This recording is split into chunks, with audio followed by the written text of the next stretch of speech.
සුබ දවසක් වේවා ඔයාලා හැමෝටම. අදත් ඔයාලට වැදගත් වෙයි කියලා හිතච්ච වීඩියෝ එකක් අරගෙන ආවේ. හැම පැත්තටම ගොඩාක් වහින දවස් ටිකක්. ඔයාලා හැමෝම පරිස්සමෙන් ඇති කියලා හිතනවා. පරිස්සමෙන් ඉන්න ගමන් ඔයාලගේ තවාන ගැනත් බලන්න. ඒගොල්ලන්ව නොබල ඉන්න එපා. මේ මම පෙන්නන්නේ මම දැන් මාසෙකට වගේ කලින් කඳ පැල ගලවද්දි මුල් නැතුව ගැලවිච්ච පැල ටිකක්. සාමාන්‍යයෙන් අපි පැල කට් කරලා අලුතෙන් පැල එද්දි සමහර ඒවායේ මුල් එනවා, සමහරක් ඒවායේ මුල් එන්නේ නැහැ. කියන්නේ පැලේ ලොකු වෙලා මලක් එන මට්ටමට එනකනොත් මෙන්න මේ විදිහට මුල් නැති පැල ගැලවෙන්න පුළුවන්. අපි මේ පැලවල මුල් එනකම් බලන් හිටියොත් අපිට ඒ කඳ කොටසින් තව පැලයක් ගන්න තියෙන කාලය තමයි නැති වෙන්නේ. නිසා මම නම් සාමාන්‍යයෙන් මුල් නැති වුණත් පැල ගලවනවා. ඒ ගලවලා මෙන්න මේ විදිහට මුල් අද්ද ගන්නවා. ඒ කියන්නේ වැලි වල ගහලා වැලි මීඩියා එකේ දාලා මෙන්න මේ විදිහට ලස්සන මූල පද්ධතියක් ගන්න පුළුවන්. මේ ඒ විදිහට කාලයකට කලින්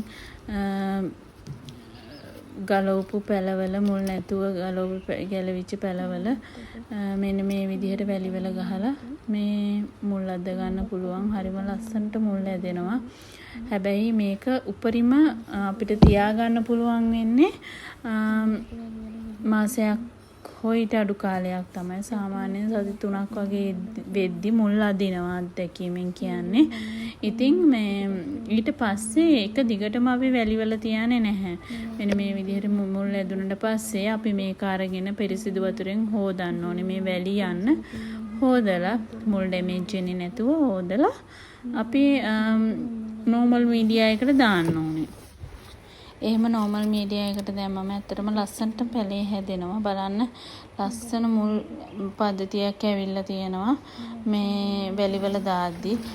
සමහර වෙලාවට මේකට මම කොකෝ ප්ලස් එකතු කරලා දානවා. කොකෝ ප්ලස් මේ දවස්වල නම් වැස්ස ටිකක් වැඩි නිසා කොකෝ ප්ලස් දාන්නේ නැහැ.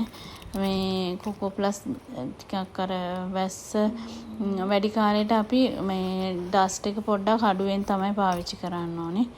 මුල් මේ විදිහට මුල් ඇදෙන්න එකම දවසේ දැම්මා වුණත් මුල් නැති පැල ගැලවෙන්න තියෙන. කියන්නේ සාමාන්‍යයෙන් හැම පැලයකම එකම විදිහට එකම ප්‍රමාණයෙන් මුල් අදින්නේ නැහැ. සමහරක් ඒවායි වැඩිපුර මුල් එනවත් 4-5 එන වෙලාවල් තියෙනවා. සමහරක් ඒවායි පොඩ්ඩක් මුල් ආවේවත් තියෙන්න පුළුවන්. ඒ වගේ මුල් අඩුයි කියලා අපිට දැනෙනවා නම් අපිට පුළුවන් මේ ඒක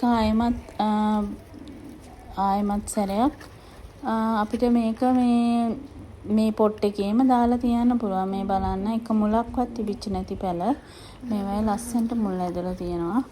මේ විදිහට කරලා බලන්න.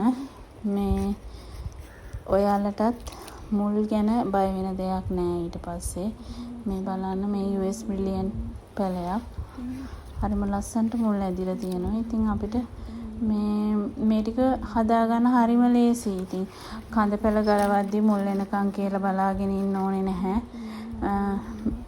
මේ වගේ මුල් අඩු පැල ආයෙම හිටවන්න. එතකොට ඒකත් සාමාන්‍යයෙන් සතියක් දෙකක් යද්දි ඔය චූටියට ඇදිලා තියෙන මුල් ආයෙමත් මේ විදිහට ලොකු වෙනවා. එතකොට ඒ ටික ආයෙ රිපෝට් කරගන්න නෝමල් මීඩියා එකේ.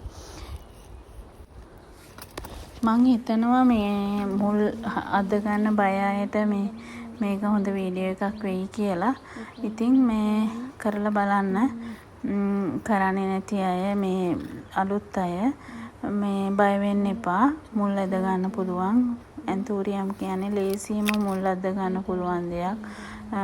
මොනවාද අර අපි මුල් අද්දන්න පාවිච්චි කරන රූටින් හෝමෝන්ස් ඒ මොනවද දාන්න ඕනේ නෑ. ඇත්තටම කිසිම වියදමක් යන්නේ නෑ. මේ වගේ හොඳට පිරිසිදු කරගත්ත වැලි ටිකක ඔයා දාලා මුල් අද්ද ගන්න. මුල් අද්දගෙන ඊට පස්සේ ඒකෙන් මීඩියා එකෙන් අයින් කරලා වැලි මීඩියා එකෙන් අයින් කරලා ඔයා නෝමල් මීඩියා එකට දාලා පැලේ හදාගන්න. මං හිතනවා ඔයාලත් මේ විදිහට කරයි කියලා නොකරන අය. ඉතින් ඉස්සරහටත් ඒ වගේම ලස්සන වීඩියෝ එකක් වැදගත් වෙයි කියලා හිතන මල් එක්ක වීඩියෝ එකක් මම ඔයගලන්ට අරන් එන්නම්. හැමෝම පරිස්සමින් ඉන්න. වහින නිසා පරිස්සමින් ඉන්න. ඒ වගේම මොන හරි ඔයාලට දැනගන්න ඕනේ දෙයක් තියෙනවා නම් මගේ WhatsApp නම්බර් එකට මැසේජ් එකක් දාලා අහන්න. ඒ වගේම මගේ channel එකත් subscribe කරලා එකතු වෙන්න. පැල orders එහෙම තියෙනවා නම් මගේ WhatsApp එකට මැසේජ් එකක් දාන්න. එහෙමනම් ගිහිල්ලා එන්නම්. ඔයාලා හැමෝටම සුබ දවසක් ප්‍රාර්ථනා කරනවා. ඒ වගේම නිරෝගී පැලපිරිච්ච මල් තවානක් ලස්සන මල් තවානක හිමිකාරයෙක් ඉක්මන වෙන්න ලැබෙන කියලා ප්‍රාර්ථනා කරනවා. එහෙමනම් ගිහිල්ලා එන්න. තෙරුවන් සරණයි.